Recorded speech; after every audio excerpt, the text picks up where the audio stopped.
Cette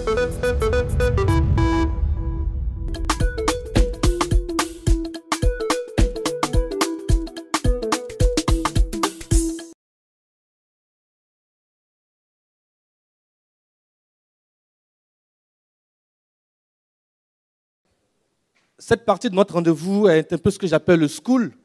J'espère que vous avez un stylo, vous avez de quoi noter, parce que vous entendrez des chiffres, des théories, des tendances. Bref, tour à tour, vous entendrez le cabinet Deloitte, vous entendrez Kantar TNS, et puis Arduino. Et on va vous parler d'études. Sous vos ovations.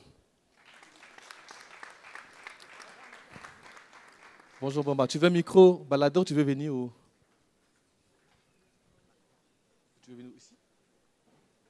Bon, allez, vas-y, je te laisse ma place.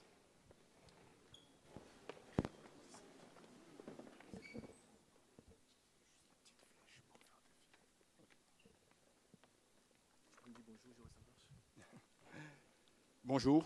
C'est bon? Ok. Mesdames et messieurs, bonjour. Je suis Habib Bamba, directeur conseil au cabinet Deloitte. J'étais très serein avant cette présentation, mais j'ai réalisé que ce public n'est pas aussi gentil que je pensais.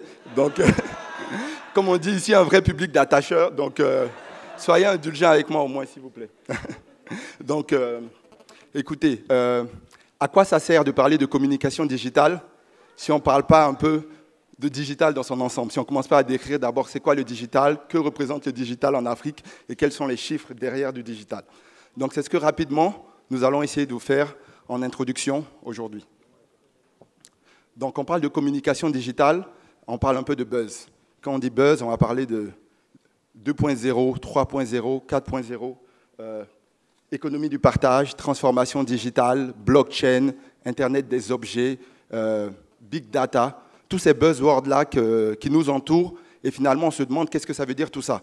Et surtout nous, ici en Afrique, on se pose la question finalement, est-ce que c'est une réalité pour nous? Est-ce que ça me touche le blockchain? Est-ce que ça me touche, je ne sais pas, des bitcoins, des startups, etc. C'est véritablement important pour nous et c'est une question que finalement les populations se posent. Quand tout le monde regarde sur les réseaux sociaux, on parle d'Adicom Days depuis pas mal de jours. Finalement, les gens est-ce qu'ils se sentent concernés? Est-ce que c'est une réalité? Pour parler de digital, on va faire un petit retour historique. Donc j'espère que vous avez un peu de temps, puisqu'on va démarrer au XVIIIe siècle. Donc rapidement, en fait, le monde a connu, on va dire, 4 révolutions industrielles principales. Au XVIIIe siècle, on a eu l'avènement du charbon et de la machine à vapeur, qui nous a permis justement d'avoir la première disruption, le premier changement de paradigme majeur dans l'environnement économique. Et donc ça a été la première révolution industrielle. Ensuite, au début du siècle dernier, donc on va dire 1890-1910, on a eu la deuxième révolution industrielle avec l'avènement du pétrole, le boom de l'automobile, l'électricité. Et ensuite, il n'y a pas si longtemps, on va dire autour des années 70, on a eu l'explosion de l'électricité d'origine nucléaire avec le développement de l'informatique qui nous ont donné cette troisième révolution industrielle. Et donc aujourd'hui, on dit qu'on est dans la 4e révolution industrielle. Donc si on fait le lien un peu entre les différentes révolutions qu'on a eues, on a toujours finalement un changement au niveau énergétique, un changement dans les modes de transport et un changement en termes technologiques. Et aujourd'hui, on observe justement ce trident-là avec l'ère du collaboratif digital, l'ère de la smart economy, donc cette 4e révolution industrielle qu'on vit aujourd'hui. Quand on parle de 4e révolution industrielle, et si on regarde un peu ces dernières années, ce qui nous pousse à dire qu'on a un véritable changement de paradigme, on réalise en fait qu'on a 3 facteurs qui ont complètement modifié la donne et qui ont orienté les tendances et les innovations dans le secteur des TIC sur ces 15 dernières années. Premièrement, la connectivité. On a eu des évolutions exponentielles en termes de connectivité sur ces 15 dernières années, des changements en termes de vitesse de processeur et des changements en termes de capacité de stockage. Et ces changements majeurs-là, sur ces 3 volets et sur ces 3 outils, lors de ces 15 dernières années, c'est ce qui nous permet aujourd'hui d'avoir tous ces buzzwords qu'on vous présentait, quand on parle aujourd'hui de cloud, qu'on fait du mobile, qu'on fait du social, qu'on a ce développement des smartphones, mais c'est justement grâce à ces avancées majeures sur ces 3 secteurs-là. Mais finalement, est-ce que c'est véritablement la technologie, est-ce que c'est véritablement ces changements-là qui sont importants aujourd'hui et qui marquent cette 4e révolution industrielle? Pour nous, en fait, ce qu'il y a d'important dans la 4e révolution industrielle, véritablement le premier acte, c'est l'ubérisation.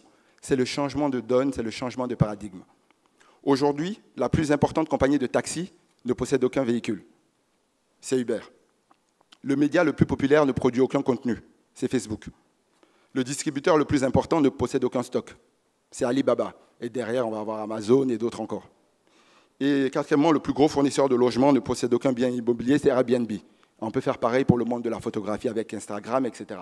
Et on voit que finalement, tous ces acteurs-là, si je prends l'exemple d'Airbnb, on a des acteurs comme des groupes Hilton, Accor, etc., qui pendant des dizaines et des dizaines d'années ont acquis des biens immobiliers, ont acquis des façons de faire, des savoirs, des équipes, et finalement se font dépasser en quelques secondes par un nouvel acteur qui a su tirer profit de cette révolution industrielle, qui a su tirer profit de cette smart economy. Et ce qui est intéressant quand on observe tous ces géants et tous ces acteurs-là, c'est que finalement, aucun d'eux n'a créé une technologie extraordinaire. Facebook ne s'appuie pas sur une technologie qu'un autre acteur a. Les autres sites, on a des sites e-commerce plus ou moins classiques, mais c'est finalement des acteurs qui ont su répondre à un véritable besoin, qui ont su s'adapter aux changements de consommation, qui ont su s'adapter aux nouveaux usages, et qui aujourd'hui, justement, changent la donne. Et donc on réalise que quelque chose de particulièrement intéressant est en train de se passer. Et est-ce que l'Afrique est concernée? Parce que où va l'Afrique dans tout ça, dans ce changement de paradigme et dans ce changement de donne? On voit déjà qu'on est un terrain propice à cette smart economy.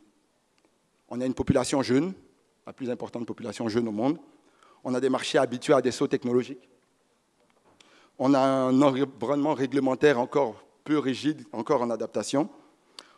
On sait que cette économie collaborative-là est beaucoup plus accessible puisqu'elle demande beaucoup moins de capitaux.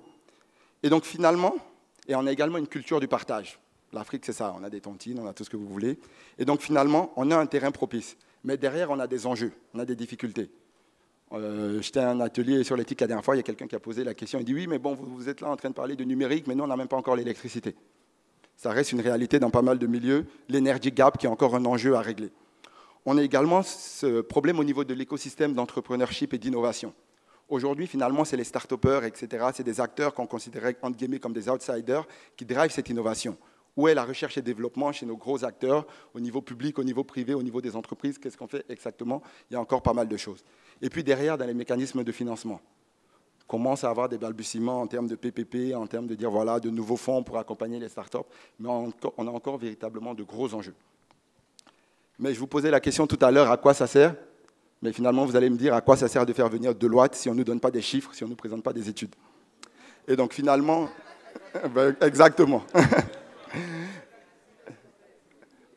Ben justement, pour répondre et donner un panorama réel de la situation du digital en Afrique, nous avons réalisé une série d'études. La première que je vous présenterai rapidement, c'est l'étude que nous avons réalisée l'année dernière sur la maturité numérique des entreprises francophones, pour laquelle nous avons utilisé plus de 500 entreprises sur 10 pays d'Afrique, que nous avons analysées par rapport à nos grilles de maturité numérique et qui nous permettent d'avoir des enseignements particulier sur justement le niveau de maturité numérique de nos entreprises et comment elles se positionnent par rapport à ce changement de paradigme. Première chose qu'on observe, c'est que 57% des répondants, donc des entreprises africaines, mais finalement investissent moins d'1% de leur budget dans des initiatives numériques digitales. On a seulement 2% qui investissent plus de 50%.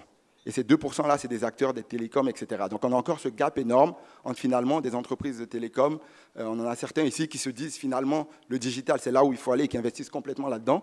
Et les autres acteurs qui finalement ont dit oui, on est intéressé, le digital c'est important, mais quand il faut mettre de l'argent finalement, on ne trouve plus grand monde.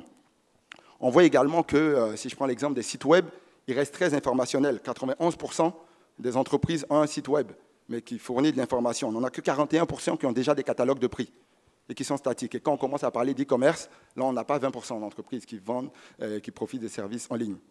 Mais derrière, malgré ces efforts à faire, on voit finalement que ce digital-là devient une réalité dans nos entreprises. On va parler d'expérience client, de marketing digital pendant ces 2 jours, mais on voit que 87% des répondants déclarent disposer d'une base de données clients.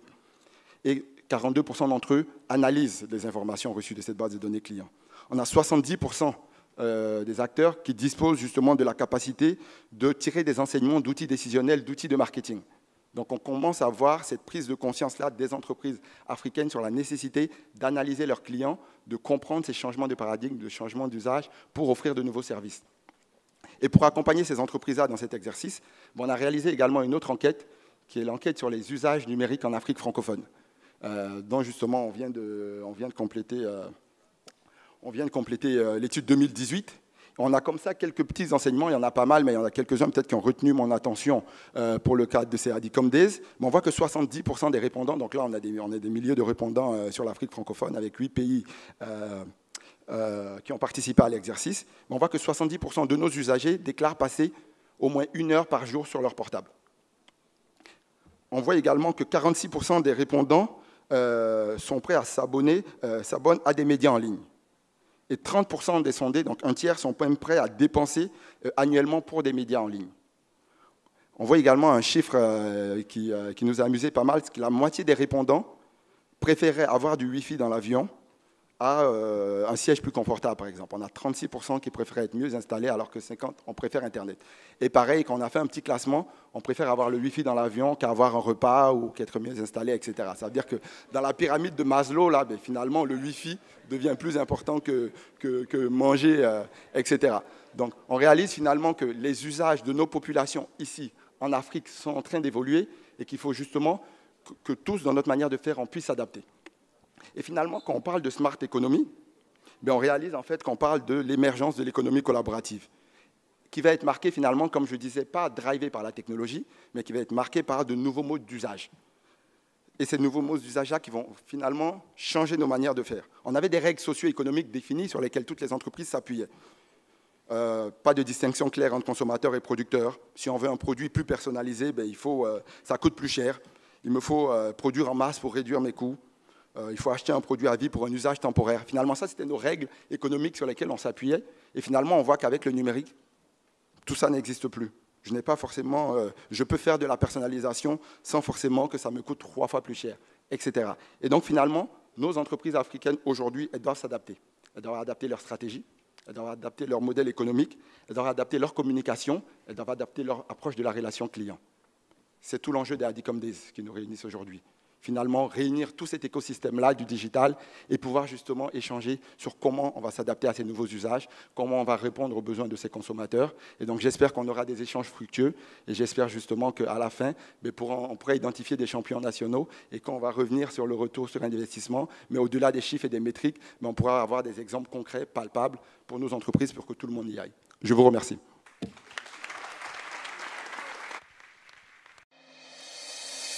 Thank you.